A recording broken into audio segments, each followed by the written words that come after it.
Hello students, how are you? I hope you all are doing well. I am Hamlata and I am going to teach you English. We are going to start with English grammar. Our topic is sentence. The sentence. What are sentence? Sentence are a group of words that makes complete sense.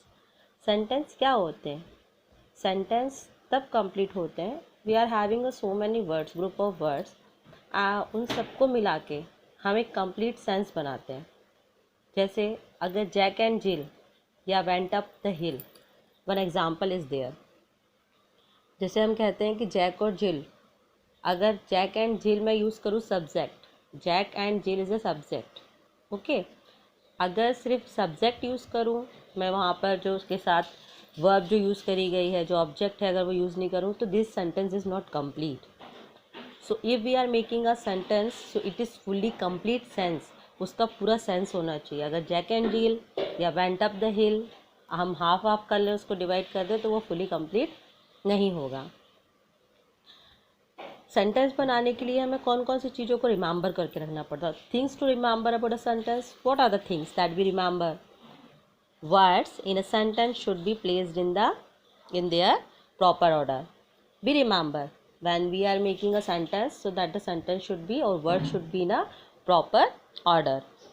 A sentence will always begin with a capital letter.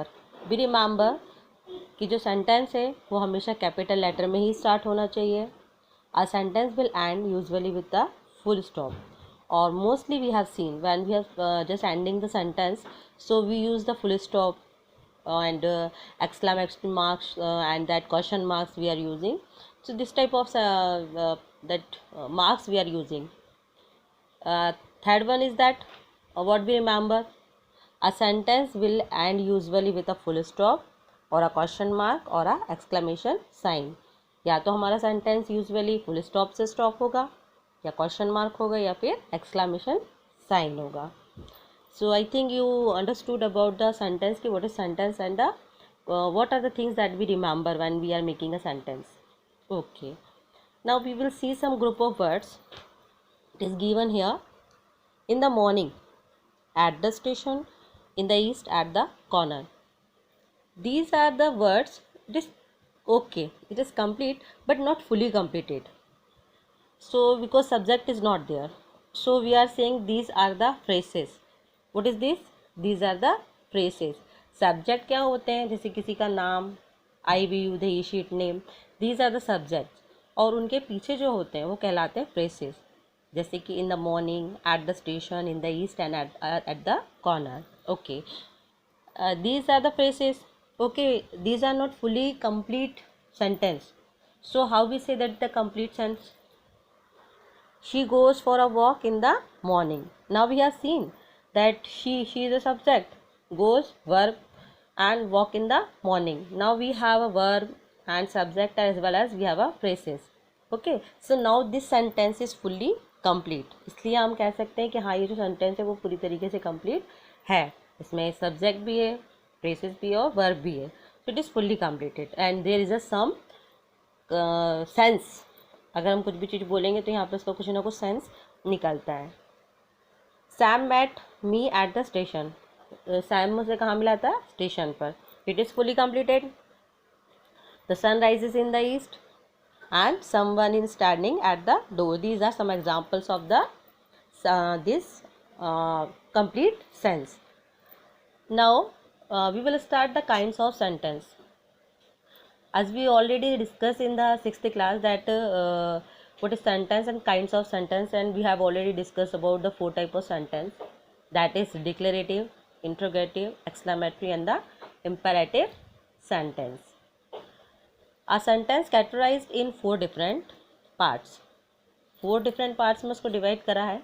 कौन कौन से हैं वो हाँ हमने देख लिया है. Declarative, interrogative, exclamatory and imperative. A sentence can make a statement. जो सेंटेंस है वही क्या करता है?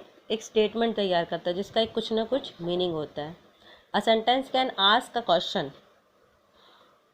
कुछ सेंटेंस ऐसे होते हैं जो कि हम कहते हैं कि somebody asked the question, it is also a sentence. A sentence can give an order or make a request. एक सेंटेंस वो भी होता है जो किसी को ऑर्डर देते हैं या किसी से रिक्वेस्ट कर रहे हैं. This is also called as the sentence. A sentence can express some strong और सडन फीलिंग. और सेंटेंस कुछ स्ट्रॉन्ग फीलिंग्स को, या जो हम कह सकते हैं कि हम कुछ भी चीज़ फील करते हैं तो हम सेंटेंस बनाते हैं, तो it is also called as the sentence. वो एक्सप्रेस करता है कि हमारे सेंटेंस में पता चलता है कि that the person is sad और unhappy. Okay, now we will come in the kinds of sentence, and the first type of sentence is the declarative sentence. A sentence that states or declares something is called a declarative sentence. A sentence that states or declare, कोई भी sentence, जैसे declarative sentence में बताया कि what is the definition of the sentence. A sentence that makes, states or declare something is called declarative. ऐसा sentence जो कि कुछ भी चीज़ को डिक्लेयर करता है, कुछ भी चीज़ बता रहा है, सो that is called a declarative sentence. कुछ भी चीज़ को डिक्लेयर कर रहा है, उसको हमने एक और नाम दिया, that is called a statement sentence. और be remember that the declarative sentence is always completed with the full stop. For example, the children were playing in the park. जैसे कि एग्जाम्पल के तौर पे हम बता सकते हैं कि जो बच्चे हैं वो कहाँ दौड़ रहे थे, पार्क में. तो दैट इज़ अ डिक्लेरेटिव, क्योंकि वहाँ पे वो चीज़ डिक्लेयर कर रहे हैं कि वो कहाँ पर दौड़ रहे थे, कहाँ पर खेल रहे थे, पार्क में. Now second one is the interrogative sentence. Interrogative sentence is what. Interrogative या इंट्रोगेटिव आप दोनों यूज़ कर सकते हो. A sentence that is used to ask question is called an interrogative sentence और a question.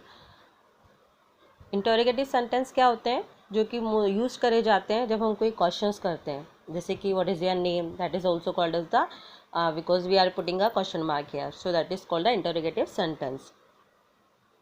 Okay, it ends with the question mark, और ये हमेशा क्वेश्चन मार्क से एंड किया जाता है. For example, who is our prime minister, या which is your favourite book. तो these are some examples of the interrogative sentence. Now we will come in the imperative sentence. What is imperative? Imperative sentence, a sentence that is used to express a command, a request or a desire. ऐसा sentence जो कि किस चीज़ को express कर रहा है, किसी command को या किसी रिक्वेस्ट को या किसी के डिज़ायर को. हम किसी से रिक्वेस्ट कर रहे हैं, या हम क्या चाहते हैं, या हम किसी को कमांड दे रहे हैं, एडवाइस दे रहे हैं, ऑर्डर दे रहे हैं, तो ये सब चीज़ें इम्पेरेटिव सेंटेंस के अंदर आती है. और यूजुअली ये जो सेंटेंस होता है, it is also end with the full stop. जैसे कि हम लोगों ने डिक्लेरेटिव सेंटेंस में भी पढ़ा था कि declarative sentence is also end with full stop.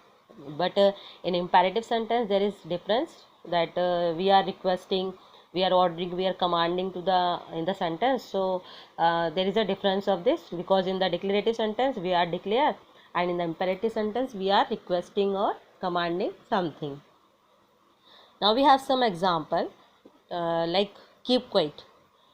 Keep quiet it means it is order.